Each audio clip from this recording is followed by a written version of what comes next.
Dhaka medical college, Mitford medical college, Bangabandhu medical college, প্রত্যেকটা medical college থেকে যারা ডাক্তারি পাশ করো, কার বাবার টাকার পয়সায় তুমি ডাক্তারি পাশ করেছো? হিসাব আমার কাছে আছে, হিসাব আমার কাছে আছে। বাংলাদেশের প্রাইভেট সেক্টরে মেডিকেল কলেজ হয়েছে অনেক। একটা প্রাইভেট মেডিকেলে একজন ছাত্র ভর্তি করান, কম পক্ষে 30 থেকে 40 লক্ষ টাকা লাগে একজন ছাত্র 4 থেকে 5 বছর এমবিবিএস পাস করবার জন্য। পাই পাই হিসাব করে টাকা গুনে নেয়। প্রাইভেট বিশ্ববিদ্যালয়গুলোতে 50 লক্ষ টাকা লাগে এমবিবিএস ডাক্তার হওয়ার জন্য। ঢাকা মেডিকেল কলেজ থেকে তুমি বিনা পয়সায় ডাক্তার হয়ে বের হইলা। তুমি সরকারি পিজি হাসপাতাল থেকে, হাসপাতাল মেডিকেল কলেজ থেকে, বঙ্গবন্ধু মেডিকেল কলেজ থেকে বিনা পয়সায় বের হয়ে আসলা।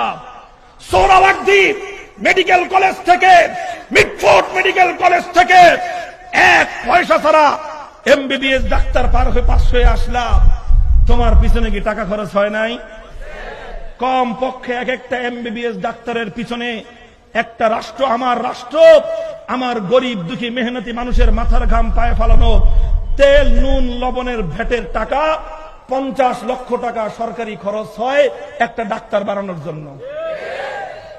ওই বেটা, তুই যে আমাকে বলিস আমি যাকাত খাই, ফিতরা খাই, তুই কার বাপেরটা খাস? তুই তো মেহনতি রিকশাওয়ালার পয়সা দিয়ে ডাক্তার হয়েছিস। তুই তো ভ্যান চালকের মাথার ঘাম পায়ে ফেলানো ট্যাক্সের পয়সা দিয়ে তুই ডাক্তার হয়েছিস। আমি তোকে তিরস্কার করব না যে তুই আমার টাকা দিয়ে ডাক্তার হয়েছিস। আমি তোকে তিরস্কার করব না। কেন? কারণ তুই আমার দেশের সন্তান, আমার দেশের সন্তান, আমার বাবার, আমার ভাইয়ের ট্যাক্সের পয়সা দিয়ে পড়াশোনা করবে, এতে লাঞ্ছনার কিছুই নাই। তাহলে তোরা আমাদের টাকা দিয়ে ডাক্তার হবি, তোরা আমাদের টাকা দিয়ে ঢাকা বিশ্ববিদ্যালয়ে পড়াশোনা করবি, আবার আমাদের সঙ্গে মাস্তানি মানাতে আসবি, এটা কোশ্চিনকাল সহ্য করে নেওয়া যায় না। তুই যেমন আমার টাকা দিয়ে পড়িস, তোর পড়াশোনার পিছনে যেরকম গরিবের মেহনতের পয়সা ব্যয় হয়, আমার মাদ্রাসায় যারা পড়াশোনা করে তাদের পিছনে এই জাতির মানুষের আল্লাহ প্রদত্ত ট্যাক্স, যাকাতের পয়সা খরচ হয়। তুই সরকারি ট্যাক্সের পয়সা দিয়ে পড়িস, আমি খোদাই ট্যাক্সের পয়সা দিয়ে পড়ি।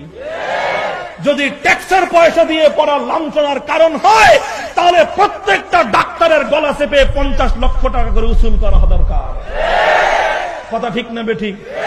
সুতরাং সরকারি ট্যাক্সের পয়সা দিয়ে তোমরা পড়াশোনা করবা, এটা যেমন তোমাদের জন্য লাঞ্ছনার কিছু নয়, আমরা আল্লাহর ট্যাক্সের পয়সা দিয়ে পড়াশোনা করব, এটাও আমাদের জন্য লাঞ্ছনার কোনো বিষয় নয়। কথা ঠিক? হিসাব পরিষ্কার বুঝে নিয়ে যাবেন।